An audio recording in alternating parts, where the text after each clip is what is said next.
Welcome everyone to an evening of poetry at Adriance Memorial Library. We are offering this event live, and it is also being video recorded for those who still do not feel comfortable at public gatherings right now. So right now we have Sean Foley, Roberta Gould, and Carl Schmitz up on our YouTube channel, so check them out when you get a chance. And check out this exquisite contemporary art quilt by Deborah J. Bine.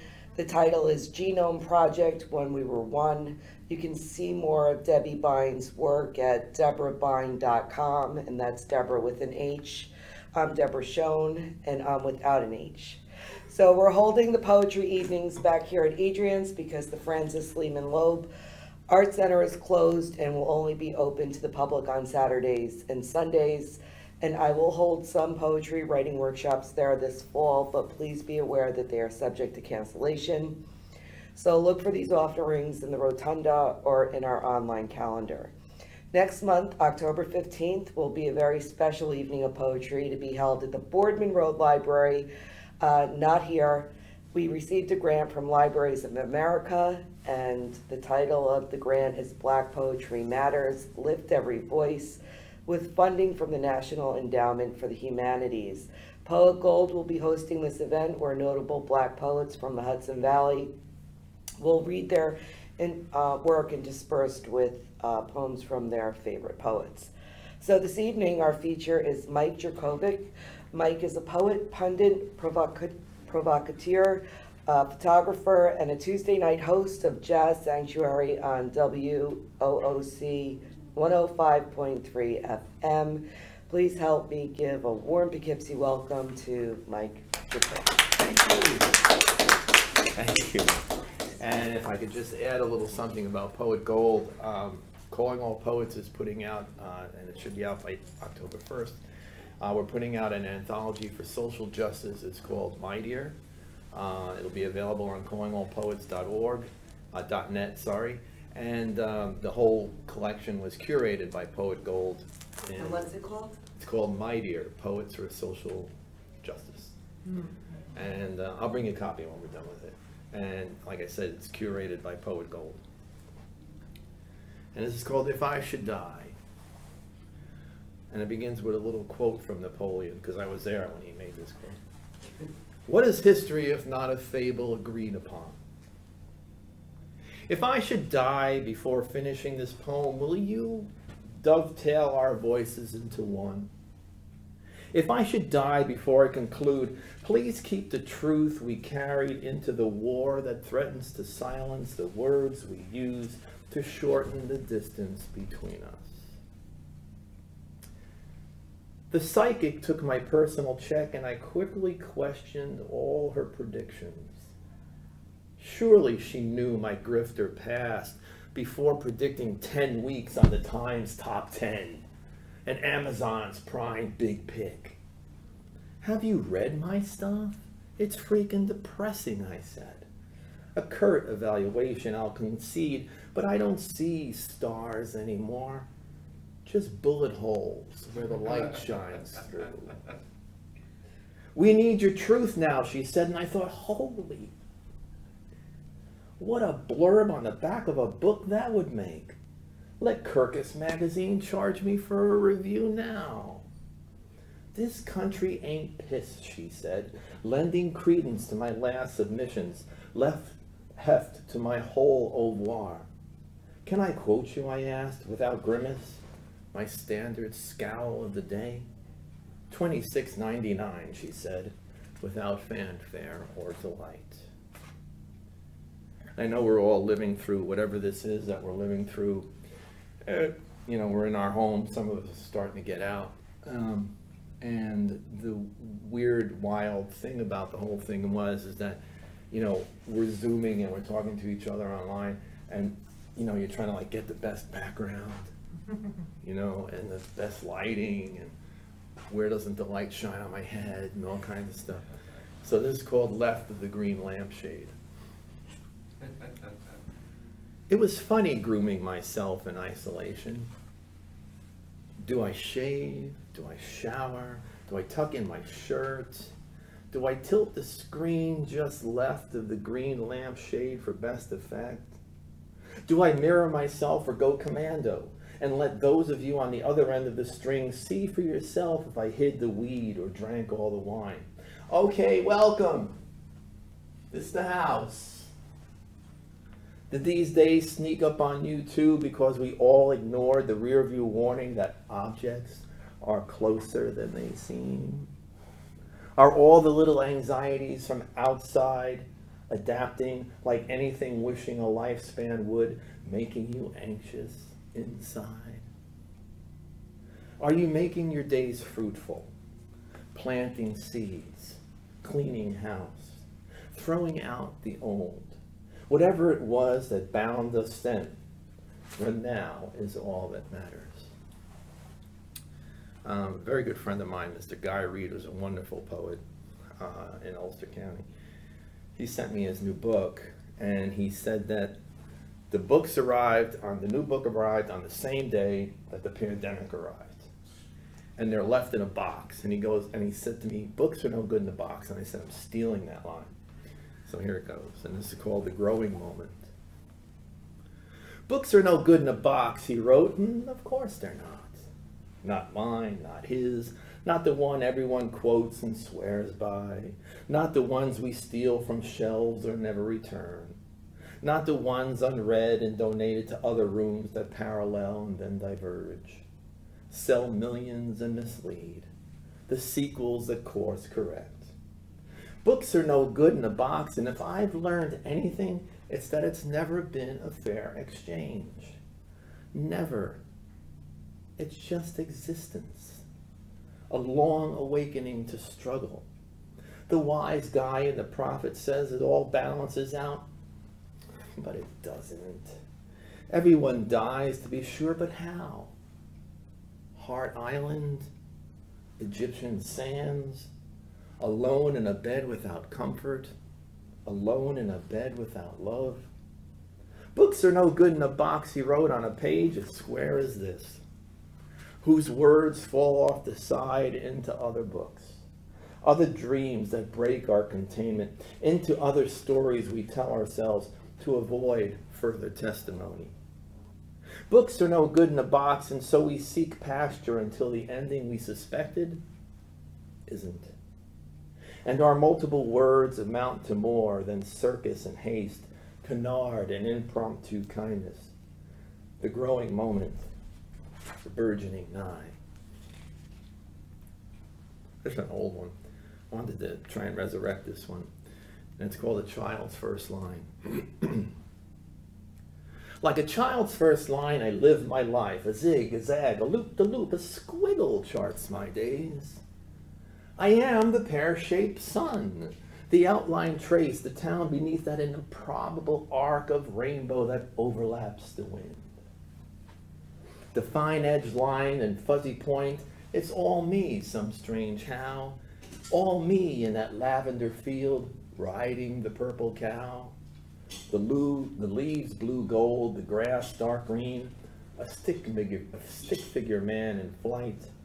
A child's first line drafts my days and draws my bed each night. Emily and I were in Paris a while back, and we went to some museum that had a whole bunch of late period Picasso, and Picasso couldn't swim. Although he loved the beach, he couldn't swim. And this is called Swimming with Picasso. Swimming with Picasso was all fun and games until we both conceded we couldn't swim, and everything reassembled. Arms and legs and nipples akimbo, elbows, eyebrows, monkfish cheek, treble sevens, dancing deer, the bent dick of a zebra. Maya, Maria, Olga, Dora, all of them reclining. Jutting nose, rolling eye, ballerina mistress, the punishment of art. Shipwrecked cur that he was, he set the beach afire. Siren scream, toddler dash.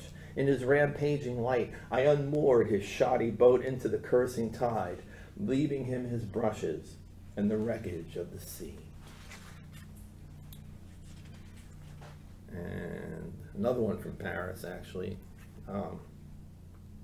We all have these images of, you know, the classic Parisian in the trench coat and the beret and the smoking a cigarette type of thing. And we actually did see someone like that. It was an old guy with long curly hair. And so this is called Passing Anna Riding in Spain. The old Marxist ponders Paris and Notre Dame is burning. Hands clasped, beret askew, the world is changing, but not as he had hoped. The sky threatens. The land refuses to give.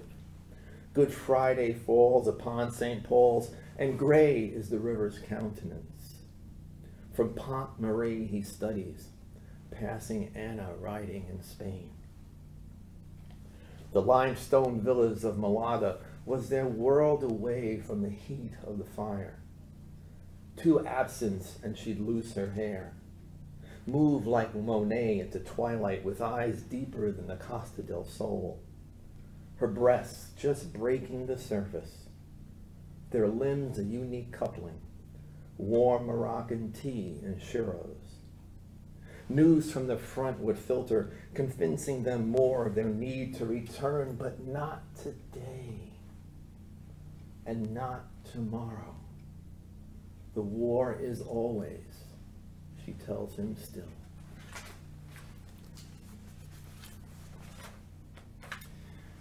I mentioned Guy Reed just a moment ago. I mentioned Poet Gold just a moment ago. I can't remember where we read it, but it's either the Hudson Valley or Ulster County where there's more authors per capita than anywhere else in the world. And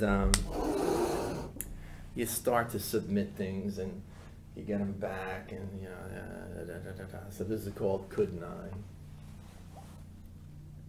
Did I have to pick such a crowded field to play in?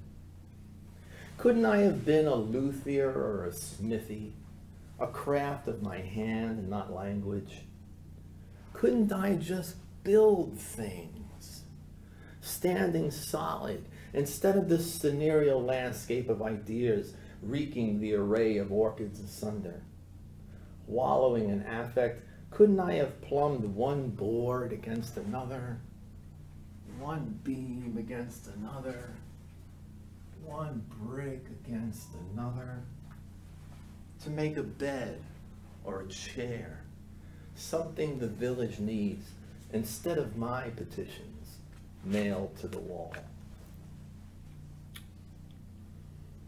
Some of us in the room are reaching that glorious age where, I forgot what I was going to say. So this is called Fork Misplaced. In the shanty hut of memory, I put down my things, prepare tea, a bowl of grain, arrange my things into same order: kitchen, bedroom, bathroom, den, a small room for secrets, my desk skewing east, the bed aligned, shoes missing, fork misplaced.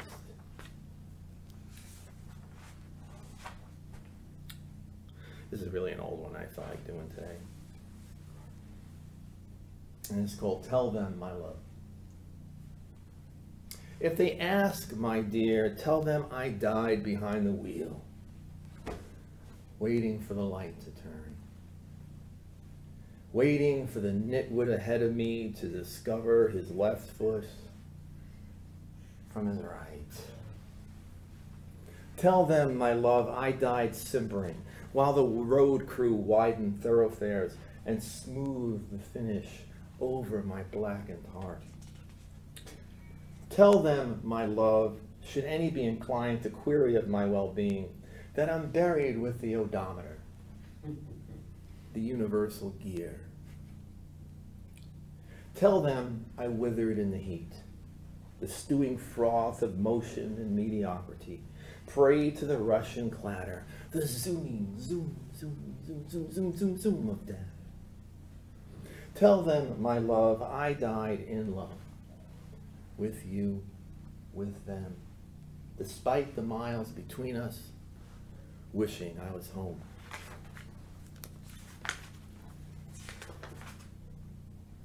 Let's do this one and then get into the new book. This is a new one and it's called Current Urgency.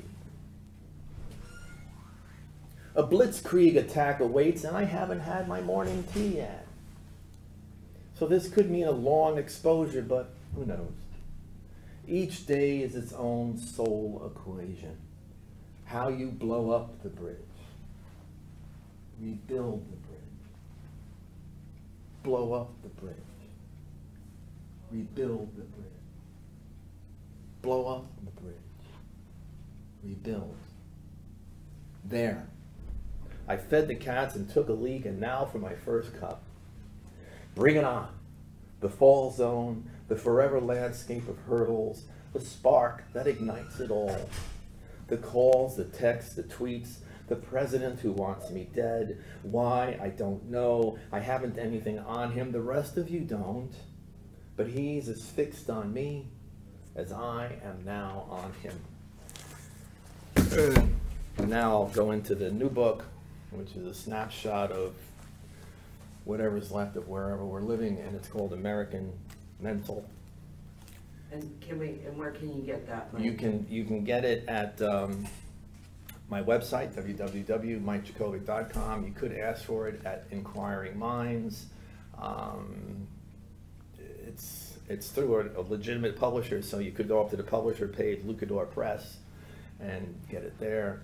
So, and what I wanted to do here was just make a snapshot of what we're all going through. And this is one of the first pieces that actually sparked the whole thing. And this is called Marty's 81. Marty's 81 has a parched post-pneumonia cough and shits from the let's start again. Marty's 81 has a parched post-pneumonia cough and the shits from diverticulitis. A blood clot in his leg he can't afford the Abixapan for because you can't survive on a pension and Social Security anymore. Lives with his daughter in a shitlorn town in the Hudson Valley that everyone struggles to avoid unless you're driving through in a funeral procession. Because his third wife, Peg, a beautiful girl, a very, very smart girl, took to the booze in our old farmhouse that we'd rehab somewhere in shitlorn, Pennsylvania. 28 years, he says. 28 years. Played Carnegie Hall as a child and sang doo-wop with the Mafia Boys back in Bensonhurst. Bought his first vet in '59. A turquoise baby that stole your breath while Sal the Snake stole your wallet. Shows me pictures on his cell phone. His whole life in his hands. In the hands of strangers. The old stone house he restored with Joan, his second wife, who had 5 kids and then took on my 3. Plays piano for St. Margaret's down the road in Shitlorn at the intersection where the light don't work. The 62 Corvette. The 65. People were worth something then, he rasps, the cold phlegm seizing his pipes. Shows me his cousin Maury's place up in Saratoga, who races horses and runs a marina on Manhasset Bay. Maury was always the smart one, he swears, scraping his lungs. More pictures of grandkids and horses, cars and pianos. His fix-it shop in Shitlorn where he still fixes vintage stereo equipment. I taking a piece here and I taking a piece there, you know, for pocket money. Like, I tell him about my Macintosh with the fried left channel. Hey, here's my email. Send me some pictures, maybe I can help you out, he says. Served in the service, but that don't mean a damn thing anymore. His son's got his Hunter Green 74 vet until he can get a place of his own. Pictures of his daughter's daughter who just turned 4. Gonna start her on scales when this cough's all gone. Any day now, he says.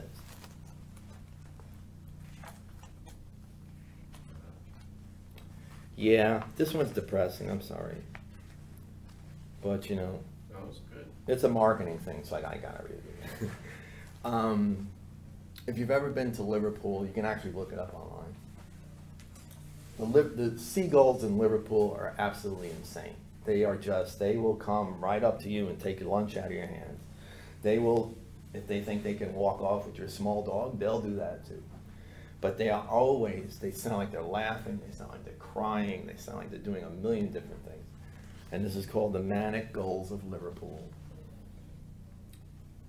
The Manic Gulls of Liverpool implore their team to triumph. Alert the cops to wrong side parking. They tweet, they twonk, and they doodly-doo. They carry the news, the hymns of St. Luke's. Herald the garbage men. Welcome, wheel, and bid adieu. They drown out the reconstruction. They proclaim the reconstruction. They laugh like children, cry from the fist, sing choir, go solo, echo the homeless, live in the limelight, dive bomb nuns, steal your lunch, punch your budgie, browbeat pigeons and small dogs, mimic our rudeness, our crude dialect, joke of extinction, then watch us thicken with laughing eyes.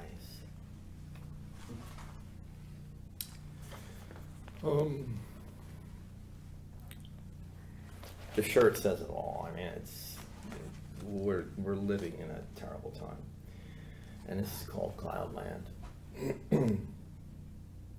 I came upon a man bruising himself with stones. The Orange King decrees it, he cries. The gravel cutting his skin, the blood pooling at the base of the foot of a wall. It's meant to keep us in, not them out, I told him. Or I tried to tell him above his chanting, but his children soon joined in. Then his wife and his in-laws. Then his church and the union hall. Then his library and his neighbors. As the king's men stake their claim, we assemble at Potter's Field in colorful rags. But an army sharing selfies soon defeats itself. I've tried real hard to keep politics out of all this, but I cannot. We either advance each day or we don't. And some of us will fall. And some of us will turn. And some of us will make that mountaintop. If you awoke fragile today, steer clear. I'm standing on the dry line, gathering steam, and may say things I don't mean or purport to have written. Hitch my hide to the pity parade and parrot its opiate shuffle. Barely disguise my disgust for the words you choose to screed your codex, your rabid holy verse, your clown's redress, and how it persuades the querulous few to shoot me on sight, your sucker theorem's now historical record, your family portrait beside FDR, his cousin Teddy, and the black guy you fingered to demean and deplore. You piece of goddamn crap, you rat's ass, you hell-bent blind soldier at war against science, at war against ourselves, in which no house stands, not even the gold engraved ones. No, not even the gold engraved. Told you it was depressing. It's an apocalyptic feel, isn't it? As we carry our shit like it makes any difference in the rocket's red glare. Conventional, thermal, cellular, take your pick, place your bets. Either way, we're gonna fall. Leaving it to the scholars hence to examine our umbrage. Our crap, our crap. It's always our crap left behind, no matter how vengeful the flood, how concussive our personal weaponry. Our crap in the sermons, our shit in the channels devoted to it, our crap and the lack thereof. This is actually an old one that kind of fit into this whole thing here. Emily and I were at, I think it was at a Paul McCartney concert many, many years ago. And he was being sponsored by Mercedes-Benz. So, you know, they got the Mercedes-Benz logo flying around the room, you know, and I'm like, oh, look at that, good old Paul with the peace sign. Look at that, good old Paul with the peace sign. And of course, Emily gives me a nudge and she says, it's the Mercedes-Benz line, you idiot. So this is called Pale Diaspora. I'm real sorry I mistook the Mercedes-Benz logo for a peace sign, but I haven't been myself of late. Now, I'm not writing any of this to make excuses for myself or leave the door open to any greater anti-testimony from a senate of my peers, but please, welcome the lethargic anarchists, who, by their very nature, are the bulk of my acquaintances. The passport to their hearts is the title of their memoirs, written each day in a fine debtor's hand. Not disenfranchised, but accomplices, silent and stealthy, alert on a moment's notice to avoid complex intimacy when a simple yes will do. They bear me no ill, but concede me my illness. They hope for repair, yet carry no tools. We share a common trial, making strange heroes who leave post-its as referrals to our character, a smattering of truth that does not adhere. I'm going to read a few more from here.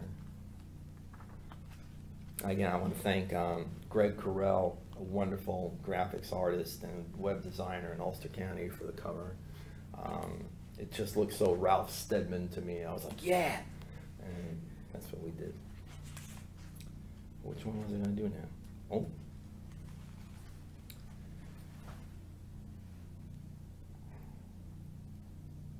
You never walk shitlorn the same way twice, and that's a great relief for this clan of criminal lovers whose teeth don't match, whose peevish complaints annoy me, leave me unattended. I only blew up the building because I could. It was a nice day. I only blew up the building because my back was up against the wall and I needed some recreation.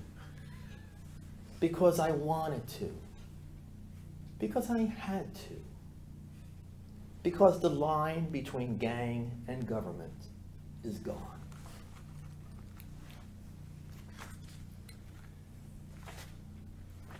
We're all watching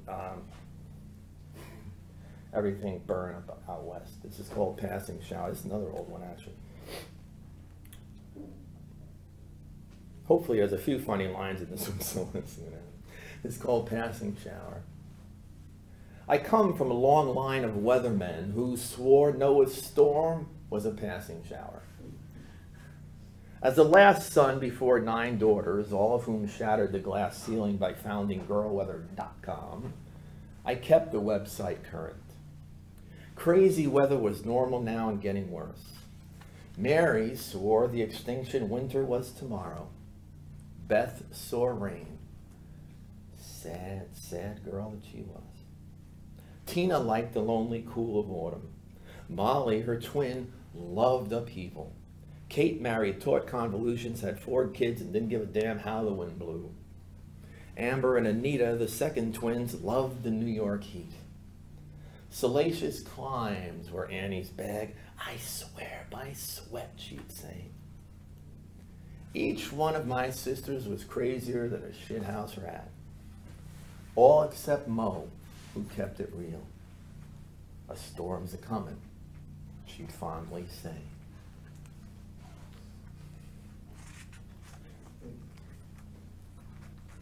All right. I'm gonna do it. Which one was this? Hold on a second.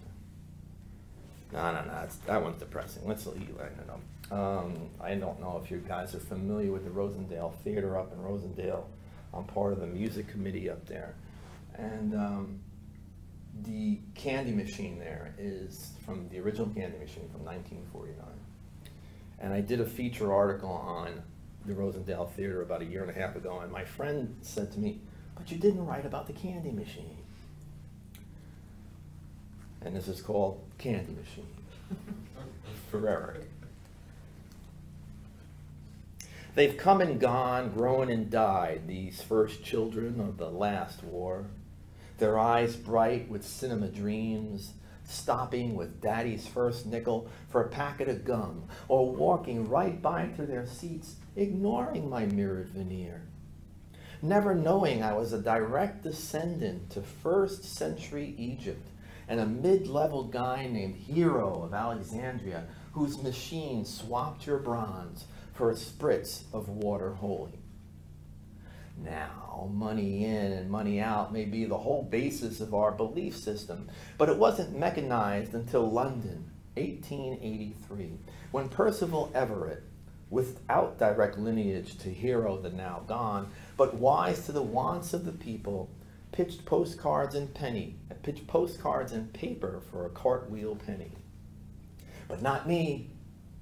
Built to dispense sweetness and salt between cowboys and women in silk, I became the place they all met, giggled, gossiped, and treated the girls to chocolate almonds.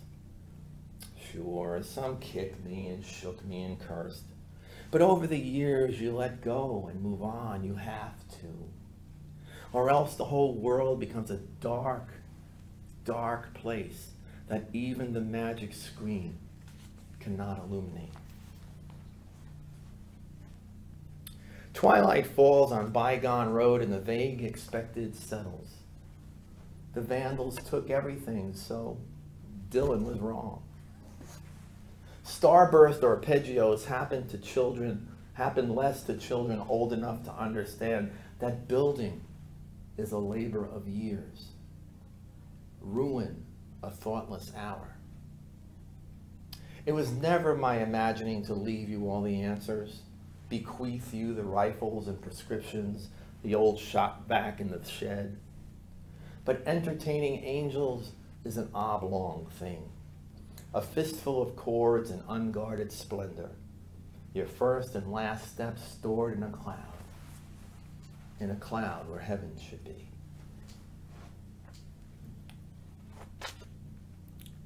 Can you handle two more from here? Yeah. Okay. Sure. All right, since you said two, we'll do three. This was actually, the whole idea behind this was just things that I saw happening in the Hudson Valley. I don't name any specific towns or cities in the valley. It's just that we all can see the deterioration going on. So it's sad. It does inflict a sense of hopelessness, but we all know that we, as humans, we build ourselves up. But the funny thing about this piece, which was one of the first pieces that kicked off the book, was I read this piece as part of a class I was doing for Lucia Chersu over at Dutchess Community College. And when I get to the end of it, you'll understand, but one of the students in the room was like, "That's right outside, I hate that thing. It's right outside, it's my neighbor's thing, I hate it, I hate it." And I was like, I'm sorry. She's like, no, I hate that thing. And it's called Wonderland Parade. Expect delays on Main Street this Saturday as the Winter Wonderland Parade winds past the dollar store and Dunkin' Donuts, the laundromat and vacant shops, past the OTB and liquor store, the payday loans in Dell's garage, the diners serving hot cocoa, the libraries closed till further notice, the war memorial's overgrown, but we're hoping for snow that day. You don't want to miss St. Gemmert's Choir outside the Quiet Meadow Nursing Home, past the Pregnancy Center and Goodwill, the Walmarts, the Rite Aid, candy canes and Santa. Bing's will be hosting holiday songs with well drinks, 2 for $1, 1 through 4. The parade runs past the halfway house and the food pantry where the soup is thin till the meds kick in. Then everyone swings in a holiday mood to the master's lawn where the lights shine bright and a big inflatable Kevin waves to us all. And when I did that, she was like, "That's right outside my house, I hate that thing." I'm always asking my father to tell the neighbors to take it down. I'm like, I'm sorry. She goes, no, I hate that thing. It was a good time. Live long enough and the plot becomes apparent. This is the only way it could turn out. The fire-roasted eggplant flatbread is running late. The edible hasn't kicked in time for the movie. The wine lacks a certain weight and the folks at the next table are ready to strangle each other. Live long enough and life costs you an axle. Love hits the wall more often than not, and the rubbernecking results in muscles sprayed and hyphenated discs. The downward arc of history crashes on your lawn. Corporate names become your own. Surly asides become convention. Live long enough and people implore you to pray for them.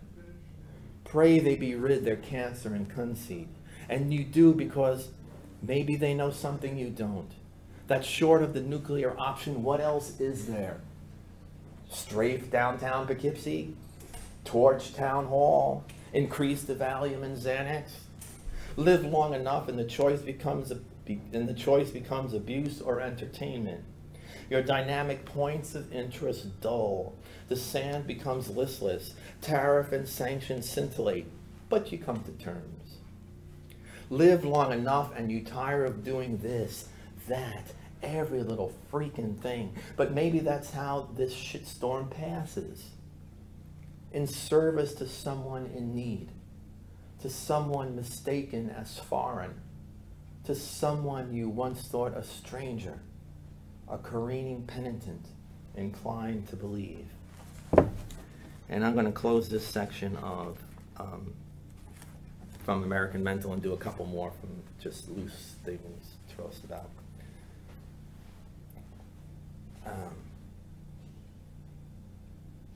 Maybe one of us, meaning me, is old enough to remember the 1964 World's Fair. This is called The Irreversible Future. We oohed and awed at the 64 World's Fair and the droids that would take away our work and give us more time with the kids. More time to smoke, to read and watch, to drink and make love and make love and make love some more. Raw metallic arms did the work of 50 men with unions, without unions and overtime. Hulking, huge brains sprayed their pretty lights and reasoned all our equations. The atom had no blowback. The wonderful world of chemistry was just one pill ahead. We marveled at modems and picture phones. Big oil gave us dinosaurs. The happy plastic family heartened us all. Different trips, same monkey. Disney ruled the air. Weather stations under the Arctic ice would correct the world's climate. The cities of the future had no ghetto that we could see. They were less sad and frantic than those to come. No one homeless, no one alone. Jetpacks. Ooh. Space stations. Ah. The deserts were now farms where dark robots picked the fruit. The Mick was there, I saw him. Amid the supercars, the Kennedys without Jack, for the darkness did just dawn.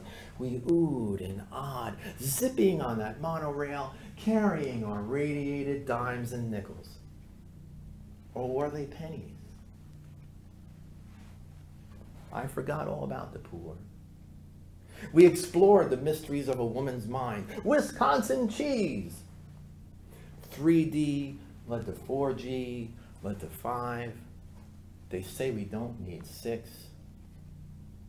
We oohed and awed and became. Have time for a couple more?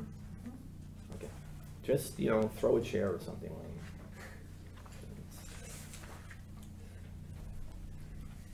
Yeah, let's just do a couple more. We'll figure that out.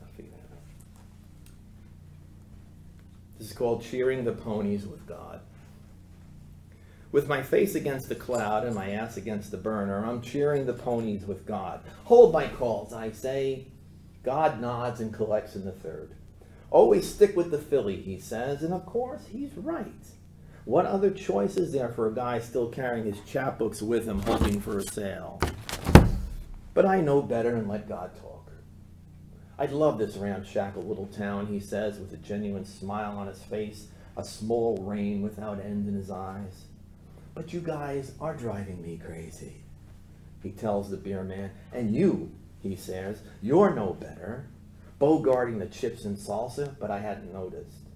So I moved on to the next topic. What about Monet's light, I ask, hoping he'd pick me a winner before the last race. It colors heaven, he says, like some stock answer he pulled from his hat, but he didn't have a hat. Just a carefree cloud that I guess he plucked from Saturn's tears. Sounds pretty, I say, trying not to sound too eager or envious, trying to hold the divine tighter than I had just a few minutes before when I didn't redress, rejoin, redeem. It is, he says, and Garcia stitches sunlight solos while Ella sings the blues. We're in the backstretch, God and I, coming to the understanding that we both tried our best. Hey, you know, you were human once, I say in self-defense. I know, he says, slipping me the winning ticket.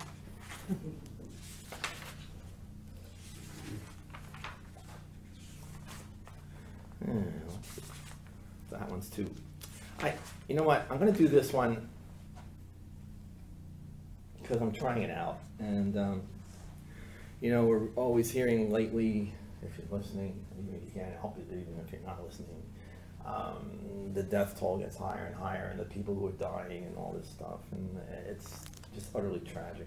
So I had the idea of an artist leaving behind his last thing, and this is called Walking for Curbside Chinese.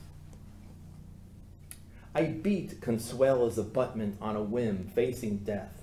It was an 8-foot piece of broken guardrail I found on 5th on one of those first afternoons after life went away while walking for Curbside Chinese. It was the year of containment from a disease that will lead to more. And as I gathered myself to carry it home to 16th and 9th and up 10 stairs, I saw the dichotomy, the empire before and after, the ballast of death, the unfixed life. I hammered her, burnished, tempered, and milled, and on day 8, a shortness of breath. So I melted down my final assertion. Beauty in a pile, I was going to call it, but it seemed so priggish. Like it was me piled up all alone, a horizontal cockle, a vertical disease. But everyone hits Consuela's abutment sometime in their life. En masse, lone wolf, lost sheep, at war. Consuela was my hospice nurse who cooled me, gave me her breath, who showed me mercy without labor, and filled my weight with life.